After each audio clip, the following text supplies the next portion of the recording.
বন্ধুরা দেখো, আজকে আমি আম দিয়ে কাঁচাগোল্লা বানাবো। এটা বানাতে লাগবে, প্রথমে আমি 1 লিটার দুধে ছানা কেটে নিয়েছি। তারপরে আমি বড় বড় দুটো আম খোসা ছাড়িয়ে এরকম করে পেস্ট করে নিয়েছি। এবার আমি ছাঁকনিতে ছেঁকে নেব। আমি আমটাকে ছেঁকে নিয়েছি, এই যে এরকম হয়েছে। এবার এই যে ছানাটা আছে, এই ছানাটাকে ভালো করে আমি মেখে নেব। এরকম করে ভালো করে সুন্দর করে মেখে নেব। ছানাটা মাখা হয়ে গেছে। এই যে আমি এই ছানাটাকে 2 ভাগে ভাগ করে নিয়েছি। এবার আমি কড়াইয়ে এই যে আমের এটা আছে গাঁটটা, এটা আমি দিয়ে দেবো।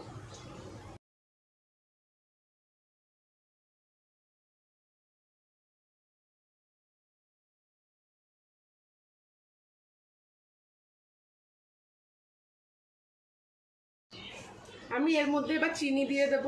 এই যে অল্প করেই দিয়েছি।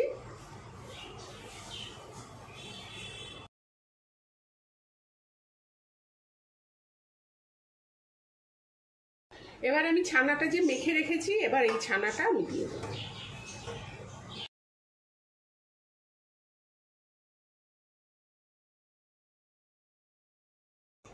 এবার দেখো, আমি গুঁড়ো দুধ দিয়ে দিচ্ছি।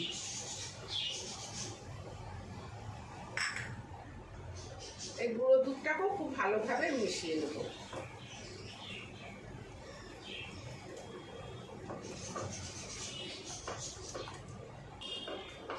এটা ভালোভাবে নাড়িয়ে নাড়িয়ে এটাকে শুকাতে হবে।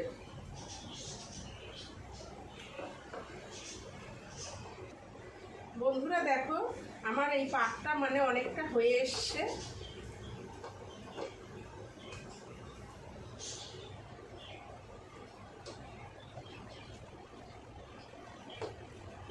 দেখো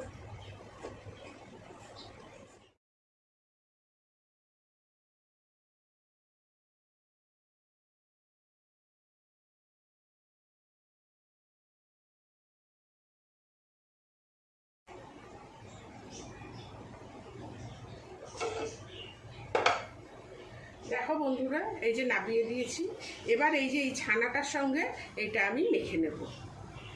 মেখে আমি তোমাদের দেখাচ্ছি। ছানার সঙ্গে আর ওই আমের ওই ক্ষীরটার সঙ্গে এই যে মাখা হয়ে গেছে, দেখেছো? এরকম করে মেখে নিয়েছি। এবার আমি হাতে গোল গোল করে গোল্লা বানাবো। এই যে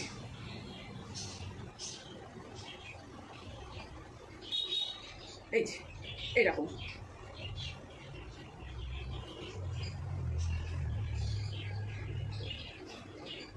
এরকম করে আমি সবগুলো বানিয়ে দেখাচ্ছি।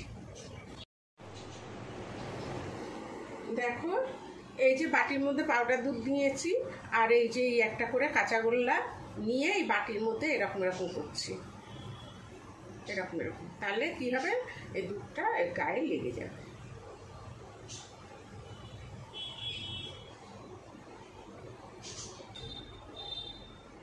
এটা খুব কম সময়ে হয়ে যায়। ঘরে পাকা আম আর দুধ থাকলেই হলো, এরকম কাঁচাগোল্লা হয়ে যাবে ঘরে। টাইমও খুব কম লাগে, খেতেও খুব ভালো লাগে। তোমরাও বাড়িতে বানিয়ে খেয়ে দেখবে। তোমাদের যদি এই রেসিপিটা ভালো লেগে থাকে তাহলে লাইক, শেয়ার, সাবস্ক্রাইব অবশ্যই করবে, আর কমেন্ট করে জানাবে তোমাদের এই রেসিপিটা কেমন লাগলো। ধন্যবাদ। দেখো, আমার মোটামুটি সবগুলো হয়ে যাচ্ছে। এই দেখো,